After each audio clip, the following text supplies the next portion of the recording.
있었던 일입니다. 겨울에 북아일랜드에서 수많은 갈매기떼가 떼죽음을 당한 적이 있었습니다. 근데 중요한 것은 이 죽음의 이유가 굶어 죽었다는 겁니다. 이게 하늘을 날아다니면서 이 물고기를 잡아먹는 이 날쌘 갈매기들이 왜 그렇게 굶어 죽었는가? 그 원인을 알아보니까 이곳에 그 여름에 여행하던 사람들이 이 갈매기들에게 먹이를 던져준 게 문제입니다.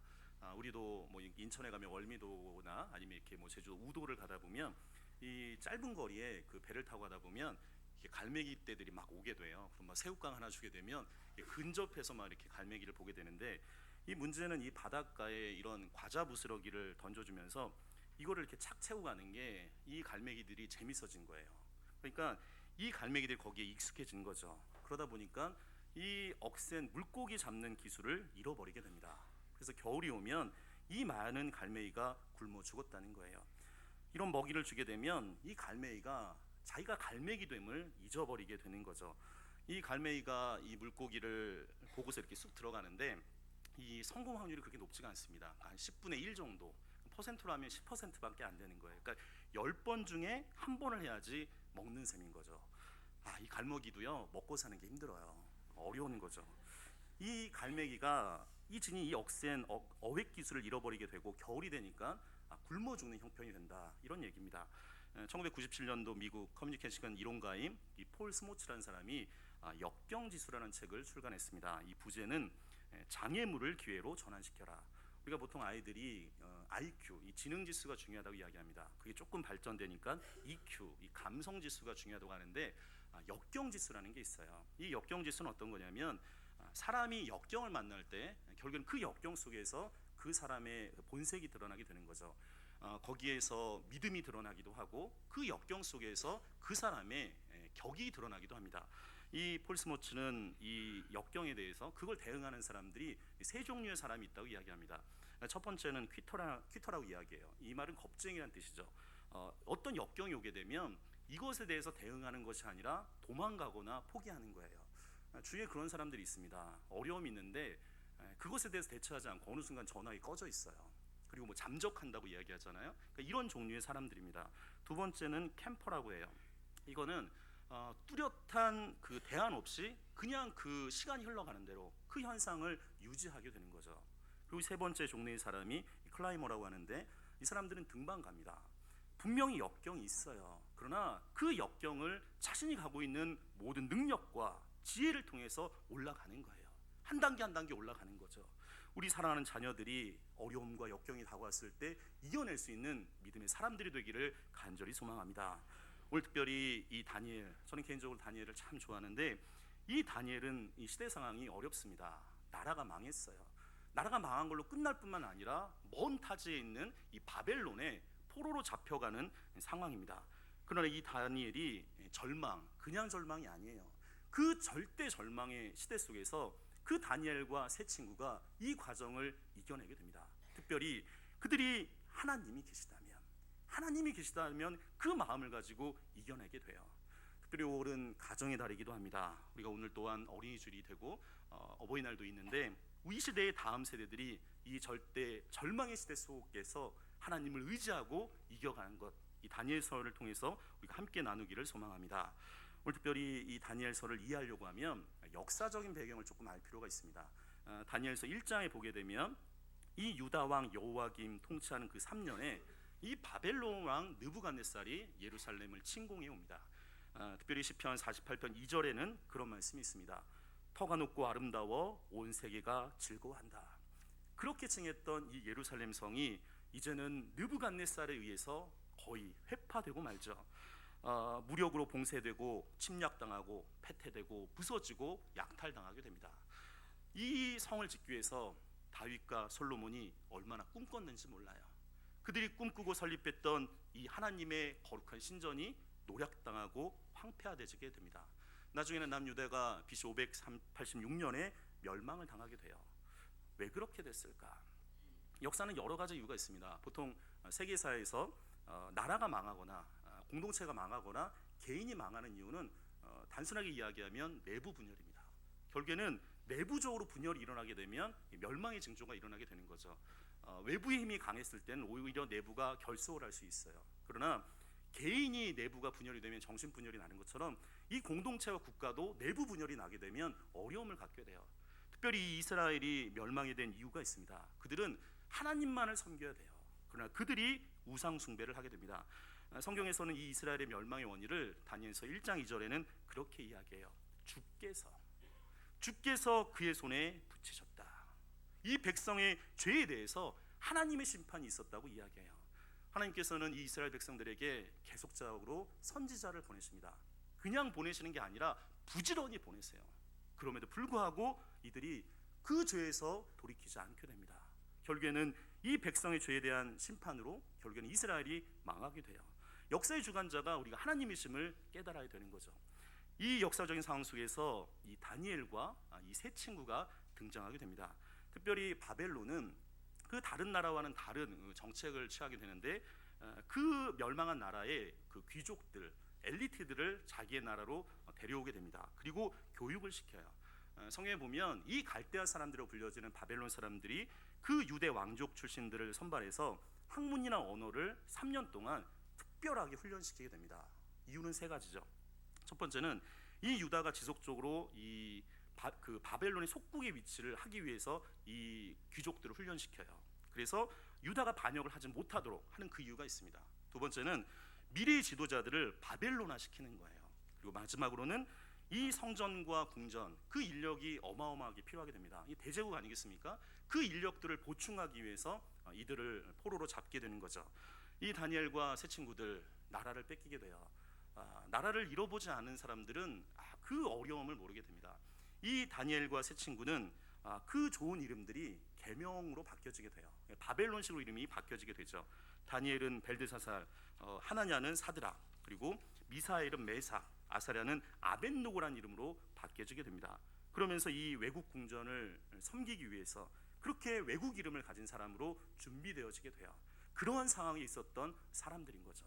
오늘 첫 번째 한번 이 말을 따라해 보겠습니다. 하나님이 계시기에 그분 안에 세 친구와 다니엘은 뜻을 정했다. 하나님이 계시기에 이 절대 절망인 상황 속에 다니엘과 세 친구가 뜻을 정하게 됩니다. 다니엘서 1장 8절에 있는 말씀인데 자막을 한번 같이 좀 봐주시면 좋겠습니다. 같이 한 목소리 읽겠습니다.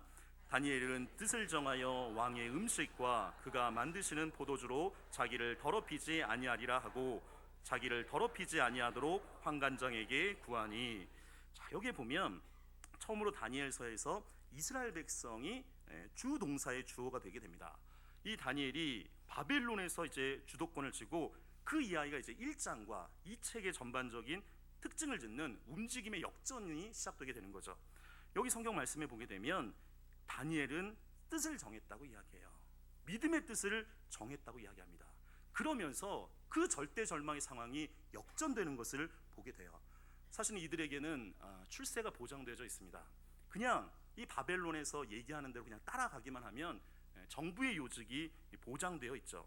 근데 이들에게 어려운 문제, 사실은 우리들이 생각에는 쉬운 문제인데 그들에게는 중요한 문제가 나오게 됩니다. 우리 성경 1장 8절에 그런 말씀이 있었어요.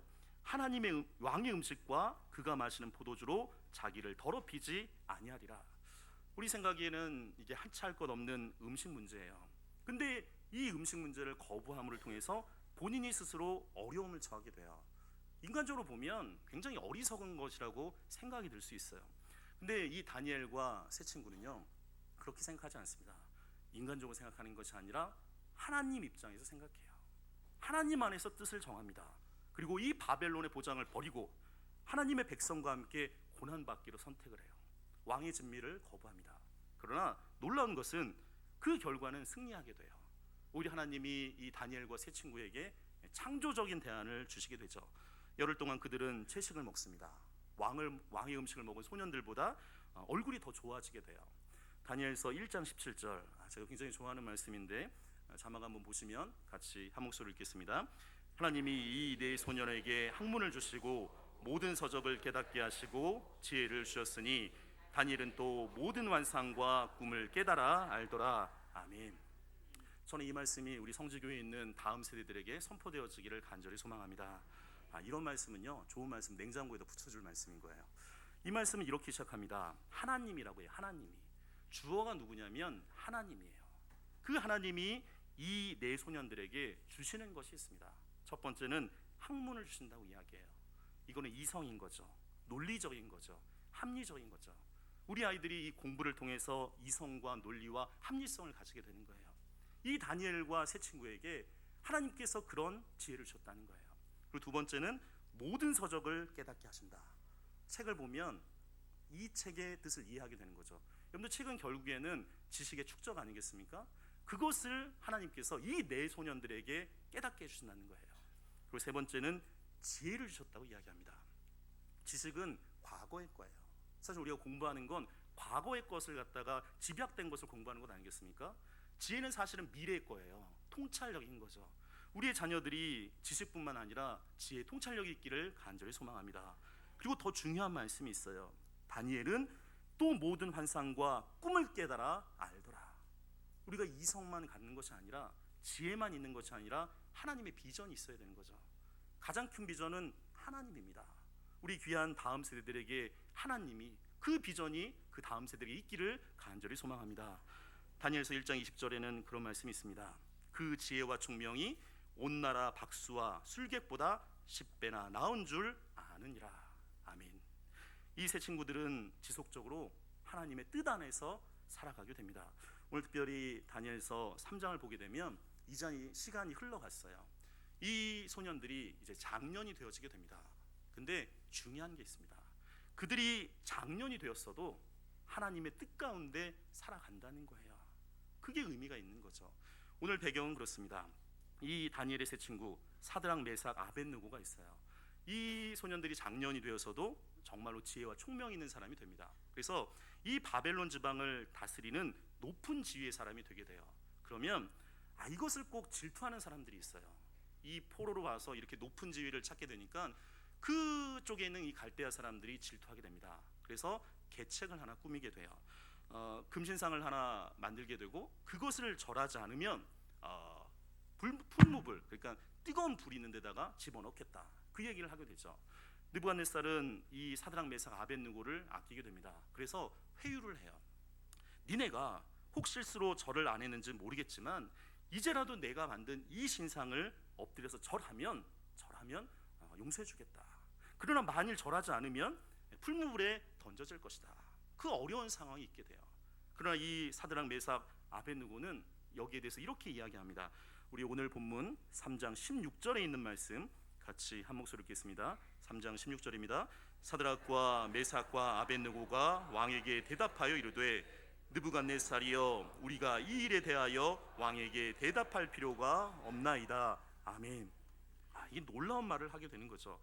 이들의 미래, 우리의 미래는 당신에게 달려있는 것이 아니라 하나님에게 달려있습니다. 그래서 우리가 여기에서 당신 왕에게 대답할 필요가 없습니다. 놀라운 고백을 하게 됩니다. 하나님 안에서 우상제물을 먹지 않겠던 그 소년 시절에 뜻을 정했던 이 세 소년들, 장년이 돼서도, 시간이 지나서 높은 지위에 있음에도 불구하고 그들이 하나님의 뜻 안에서 그 용기가 변하지 않는 것을 보게 됩니다. 이들은 지금 이 순간도 하나님의 앞에 있는 것으로 생각을 해요. 하나님 앞에 바른 뜻으로 서 있는 것을 보게 됩니다. 이 현실을 하나님 앞에서 소화하게 돼요. 그리고 그 믿음으로 받아들이고 있는 것을 보게 됩니다. 국제사회 복지사 중에 김혜영 씨라는 분이 있습니다. 이분은 청춘아 가슴 뜨는 일을 찾아라, 이런 책을 지으신 분인데, 자막을 한번 좀 보여주시면 저분이에요. 잘 보시게 되면 소위 말하는 정상인과 약간 다른 점이 있습니다. 키가 조금 작죠. 단신인데 이분은 척추 장애인입니다. 키가 134cm밖에 되지 않아요. 이분은 5남매 중에 첫째입니다. 근데 나중에 초등학교 5학년 때 충격적인 사실을 알게 됩니다. 그건 뭐냐면, 이 아버지가 친척과 다투던 중에 술을 마셨어요. 그리고 아이를 던져버렸어요. 그래서 이 선천적으로 척추장애인이 아니라 후천적으로 척추장애인이에요. 어머니가 있는데 이 어머니는 정신지체가 있습니다. 학대를 받아서 가출하게 돼요. 여러분, 만약에 여러분이라면 이 상황을 어떻게 극복할 수 있겠습니까? 특별히 사춘기 때 아버지가 나를 던져서 내가 척추장애인이 됐어요. 어머니는 정신지체가 있고 가출했어요. 어려운 상황이죠. 근데 이분이 15살 때 중학교 2학년 때죠. 중요한 선택을 하게 돼요. 여러분들, 그래서 뜻을 정하는 게 굉장히 중요합니다. 절망적인 상황에도 내가 뜻을 정해야 되는 거예요. 이분이 두 가지 뜻을 정합니다. 첫 번째는 내가 기계 편무 시설을 배우겠다. 그러니까 기술을 배우겠다는 거예요. 그리고 두 번째는 내가 교회에 나가야겠다. 이 두 가지를 약속합니다. 그러면서 많은 사람들이 그런 생각하지 않겠어요? 이런 상황이면 속된 말로 이 빌어먹을 세상, 내가 죽어버릴까? 이런 마음을 가질 수가 있어요. 그럼 여러분들, 우리가 잘 생각해 볼 필요가 있습니다. 말에는 두 가지의 종류가 있다고 얘기했어요. 소리의 세계가 있고 말씀의 세계가 있는 거죠. 신앙은 다른 것이 아니라 이 소리의 세계를 말씀을 통해서 변화되는 거예요. 빌어먹을 세상, 죽을까? 이건 소리의 세계입니다. 근데 이분이 생각을 바꿔요. 어떻게 생각을 갖냐면, 내가 그렇게 죽을 만큼 오늘 열심히 살아가야겠다. 그 마음으로 변화를 해요. 그리고 또 두 번째는 척추 장애인이잖아요. 우리가 사춘기 시절에 코만 조금 이래도, 얼굴만 조금 그래도 막 고민거리가 많은 그 시절인데, 이 15살 때 그런 생각을 해요. 장애인인 나를 용서해야겠다. 내 안에 있는 또 다른 나를 용서해야겠다. 그러면서 교회를 다니게 되면서 하나님의 사랑을 깨닫게 돼요. 그러면서 이런 고백을 합니다. 나도 굉장히 아버지하고 어머니한테 마음 아픈 일을 당했지만 내가 오히려 그렇게 그 마음 아픈 것을 다른 사람들에게 원망하나 불평하지 말고 살아야겠다. 그 두 가지의 결단을 하게 돼요. 나중에 이분이 1984년도에 전국 장애인 기능대회 1등을 하게 됩니다. 그 다음에 놀랍게도 세계 장애인 기능대회 1등 하게 돼요. 세계 넘버원이 되게 돼요. 세계 최고의 기능인이 되게 됩니다. 그러면서 이제 하나님께서 그의 길을 인도해 주세요. 성공의 길로 인도해 주는 것을 보게 됩니다. 근데 하나님의 사람은 계속 도전하는 거예요. 계속 도전하는 겁니다. 나이가 들어도 내 안에 도전할 수 있는 마음이 있으면 그 사람은 청년이에요. 이분이 어느 날 거창고등학교에 직업 선택의 10개라는 것을 보게 됩니다. 이 거창고등학교는 기독교 학교인데 거기 홈페이지 보게 되면 직업 선택의 10개, 10개라는 게 있어요. 자막을 좀 참고해서 좀 보셔주시면 좋겠는데 10가지가 있습니다. 첫 번째는 그거예요. 월급이 적은 쪽을 택해라. 우리 생각과는 전혀 다르죠. 내가 원하는 곳이 아니라 나를 필요로 하는 곳으로 택하라. 승진의 기회가 거의 없는 곳을 택하라. 모든 것이 갖추어진 것을 피하고 처음부터 시작해야 할 황무지를 택해라. 앞을 다투어 모여드는 곳을 절대 가지 마라. 아무도 가지 않는 곳으로 가라. 여섯 번째는 장래성이 전혀 없다고 생각되는 곳으로 가라. 사회적 존경 같은 걸 바라볼 수 없는 곳으로 가라. 한가운데가 아니라 가장자리로 가라. 부모나 아내가 또한 약혼 자가 결사 반대하는 곳이면 틀림없다. 의심치 말고 가라.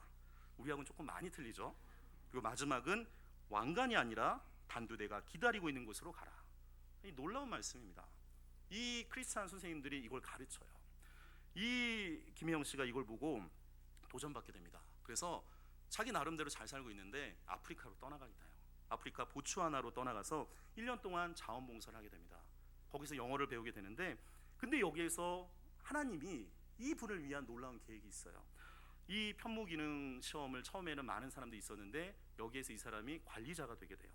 그리고 한국에서는 척추장애인이라고 비한거리고 오히려 이 사람을 어떻게는 욕하기도 하고 이랬는데, 여기에서 이 아프리카 사람들을 만나면서 그 고백을 받아요. 당신은 참 아름다운 사람입니다. You are so beautiful. 그런 얘기를 듣게 돼요. 인생이 달라지게 됩니다. 오히려 아프리카 보츠와나 직업학교 교장 선생님이 돼요. 처음에는 한두 사람, 나중에는 20명, 나중에는 80명, 이 학교에서 450명이 졸업하게 돼요. 새로운 도전을 또 결심합니다. 나를 도와준 사람을 위해서 내가 어떻게 하면 살아갈 수 있을까? 그래서 이분이 2004년도에 미국을 가요. 미국 뉴욕에 있는 맨하탄에 맨손으로 가게 됩니다. 그때도 역시 새로운 결심을 해요. 두 가지 결심을 합니다. 이전까지 하나님께서 나를 인도해 주셨다. 그 믿음을 가지고 떠나게 되는 거예요. 또 하나는 자부심이 있어요. 나와 같은 인생을 살아간 사람이 없다. 난 할 수 있을 것이다. 그리고 빌립보서 4장 13절에 그 말씀이 있어요. 내게 능력 주신 자 안에서 내가 모든 것을 할 수 있느니라.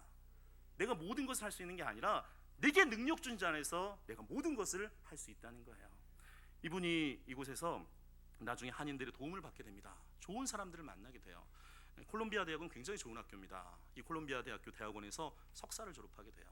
나중에 다시금 아프리카로 돌아가서 미랄복지본부 아프리카 총책임자가 됩니다.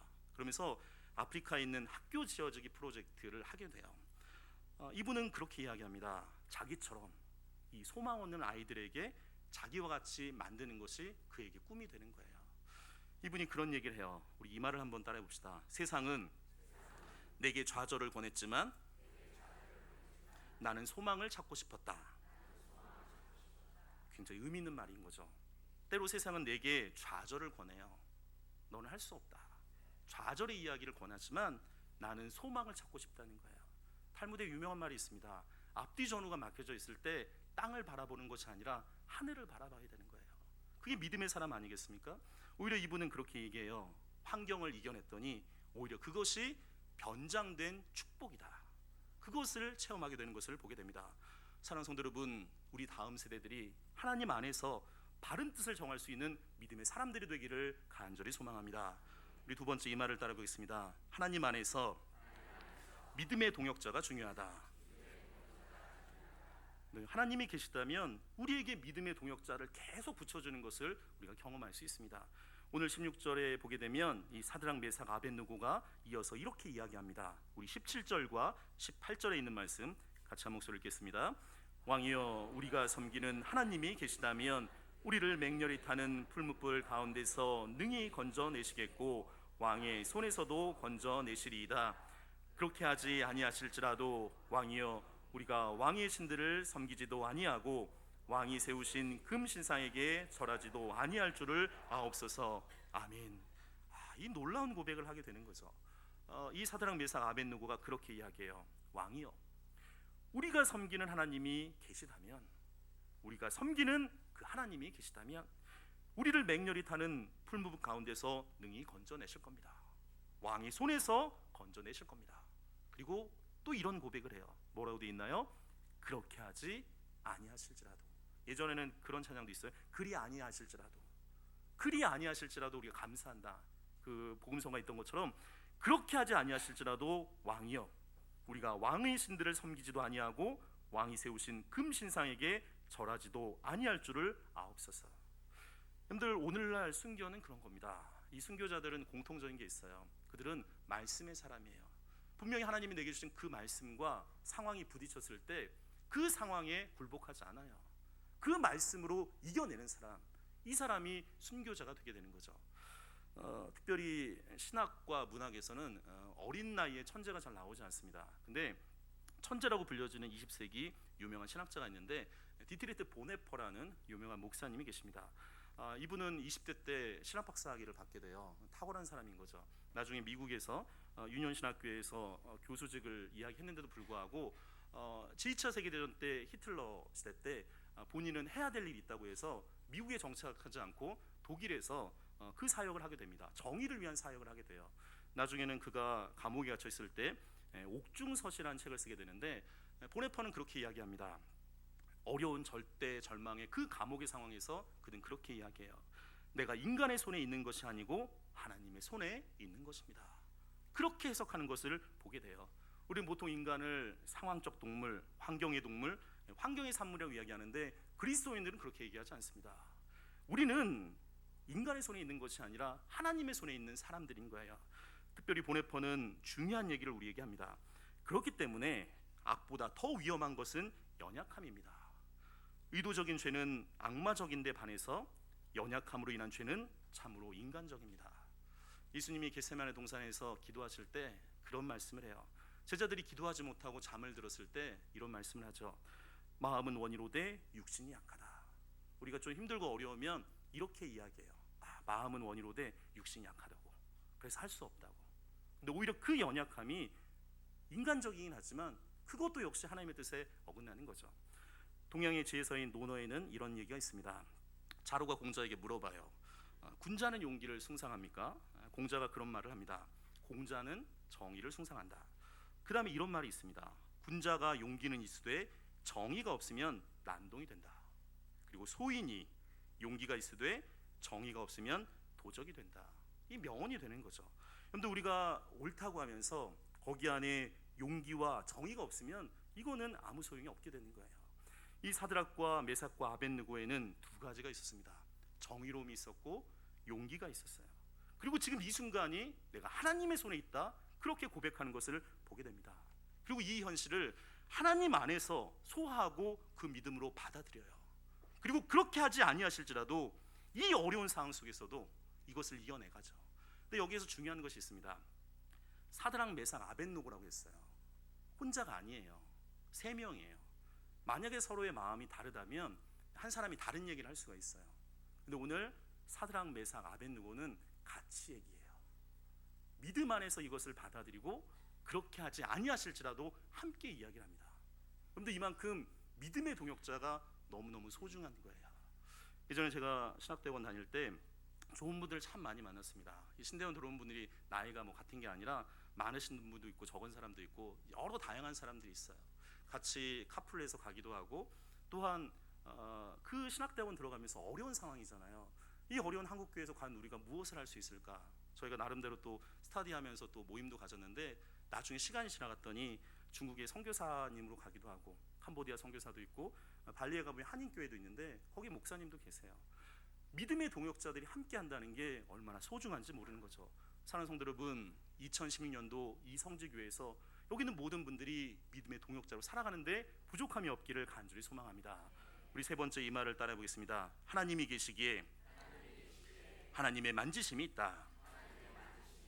오늘 성경 읽은 본문은 아닌데 3장 24절과 25절에 있는 본문을 한번 보시면 좋겠습니다. 3장 24절부터 25절까지 있는 본문입니다. 우리 같이 한 목소리를 읽겠습니다.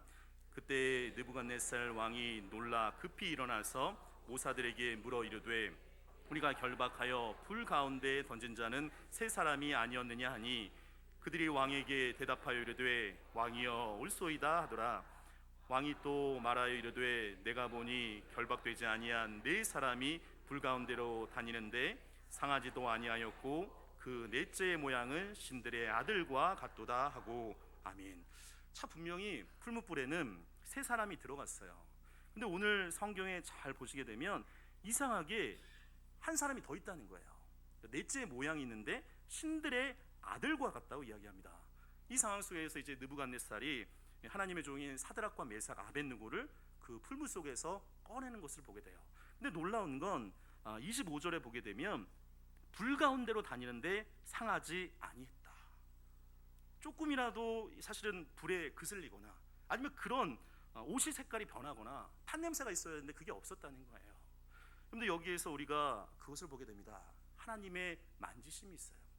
하나님이 계시면 그 만지심이 있는 것을 보게 됩니다. 오늘 설교 마지막에 우리가 영상을 하나 좀 보려고 하는데 인크루트에서 나온 영상인데 이 영상은 굉장히 유명한 영상입니다. 유튜브를 쳐보시면 이 영상을 본 사람이 454만 명이 돼요. 굉장히 많은 분들이 본 영상인데 그 영상을 이 시간 함께 보도록 하겠습니다.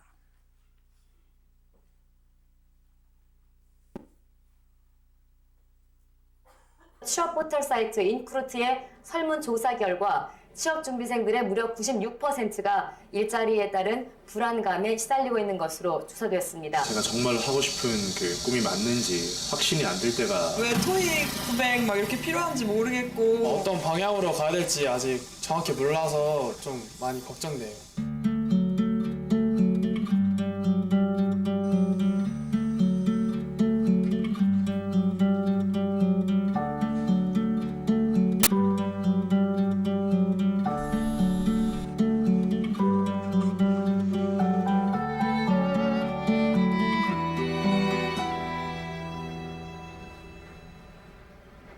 일자리 문제가 날로 심각해지고 있습니다. 취업을 준비하는 취업준비생들도 고민하는 것이 한두 가지가 아닌데요. 이 취업준비생을 둔 부모님을 직접 스튜디오에 모시고 취업 문제에 대한 이야기 나눠보겠습니다. 어서 오십시오, 아버님. 네, 안녕하십니까. 네, 안녕하세요. 김윤철 군이 취업 준비 중이신 거죠? 안녕하세요. 대박.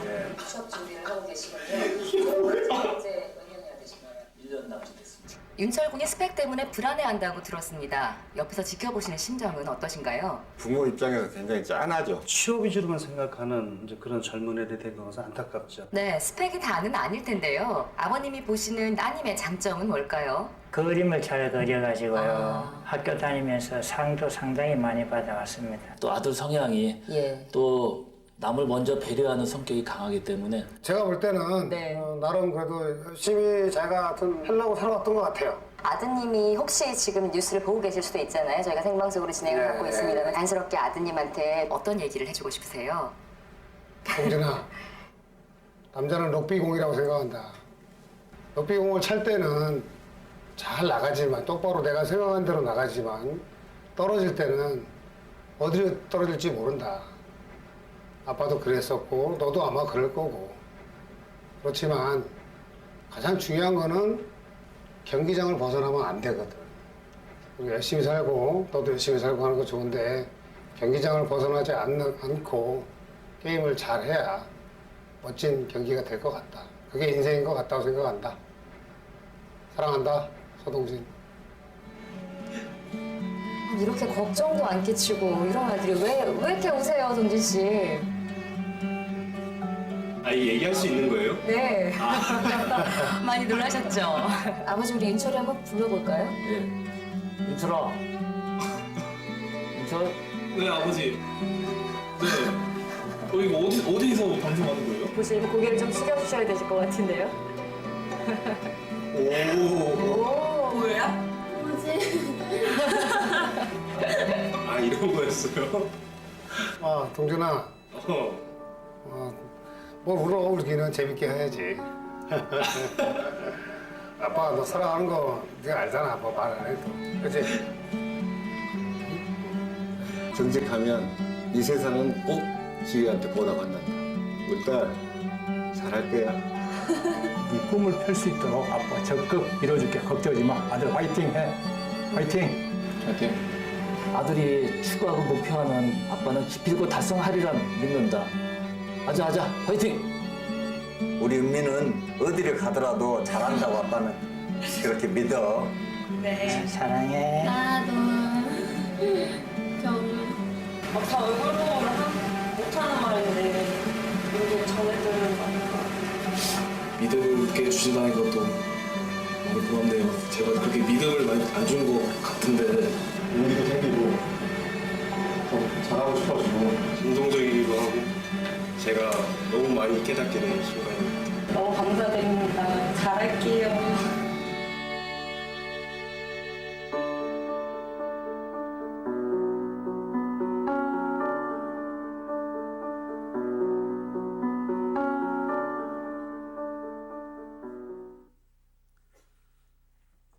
대한민국 취업준비생 96%가 불안감에 떨고 있습니다. 2014년도 기준으로 대한민국 98만 명이 취업준비생입니다. 취업준비로 우울증을 72.9%가 경험한다고 합니다. 대부분의 10분의 8 정도가 현실이기도 합니다. 이 영상에서 마지막에 굉장히 중요한 말이 나옵니다. 취업에 있어서 가장 중요한 것은 스펙이 아닙니다. 가장 중요한 것은 당신입니다. 이 청년들의 문제가 해결된 게 아닙니다. 이 다음 세대의 문제는 여전히 그대로 있죠. 그러나 그 문제를 바라보는 시선이 바뀌어집니다. 나를 사랑하시는 그 아버지의 사랑에 이 자녀들이 새로운 힘을 받게 돼요. 한 아버지가 이런 말을 합니다. 아빠가 너 사랑하는 거 알지? 아빠가 너 사랑하는 거 알지? 그 한마디, 그 사랑에 힘들고 낭망스러운 그 현실을 새롭게 이길 수 있는 힘을 가지는 그 다음 세대들의 모습을 보게 됩니다. 우리 그리스도인들도 고백하시면 좋겠습니다. 가정에서 자녀들에게 아빠, 엄마가 너 사랑하는 거 알지? 그 고백이 귀한 자녀들에게 힘이 될 것입니다. 그 언어를 통해서 하나님이 계시다는 그 하나님의 만지심이 여기는 모든 가정 가운데 함께 있기를 간절히 축원드립니다. 기도드리겠습니다. 하나님이 계시기에 우리 자녀들이 그분 안에서 뜻을 정할 수 있습니다. 하나님이 계시기에 우리의 자녀들이 믿음의 동역자와 늘 함께 하신 것을 기대합니다. 하나님이 계시기에 그분의 만지심을 체험할 수 있습니다. 다니엘과 세 친구가 함께 하셨던 그 하나님이 오늘도 나와 우리 가정과 성지교회와 다음 세대에 함께 하심을 믿으며 나가는 복된 5월의 첫날이 되기를 간절히 원하오며 주 예수 그리스도 이름으로 기도드리옵나이다. 아멘. 우리 다 같이 일어나서 하나님의 약속 두 손 들어 서로를 위해 축복하겠습니다. 특별히 사랑하는 자녀들을 생각하면서 같이 고백하면서 찬양하겠습니다. 여호와는 너에게 복을 주시길 원하며 여호와는 너에게 복을 주시기를 원하며 너를 지키시기를 원하시며 여호와는 그 얼굴을 너를 향하여 드사 은혜와 평강 주시기 원하노라. 여호와는 너에게 복을 주시기를 원하며 너를 지키시기를 원하시며 여호와는 그 얼굴을 너를 향하여 드사 은혜와 평강 주시기 원하노라. 너를 보배롭고 존귀하게 여기시는 하나님이 내 삶 속에서 이 약속을 신실하게 이루시리. 땅에 기름진 것으로 하늘에 신령한 것으로 너를 복주시고 지키실 하나님이 너의 영혼 잘 되도록 은혜 베푸시며 평강으로 인도하시리. 사랑하는 성지교회 성도 여러분, 하나님이 계시기에 우리는 그분 안에서 뜻을 정할 수 있습니다. 그분 안에서 믿음의 동역자가 중요함을 알고 하나님의 만지심을 늘 체험하는 귀한 성도들이 되시기를 소망합니다. 이제는 우리 주 예수 그리스도의 은혜와 하나님의 그 크신 사랑과 성령의 교통하심이 하나님의 계심을 믿으며 살아가는 우리 사랑하는 귀한 성지교회 모든 하나님의 사람들과 그 가정과 이 아름다운 성지교회와 이 나라 이 민족 위에 이제로부터 영원토록 함께 있기를 간절히 축원드리옵나이다. 아멘.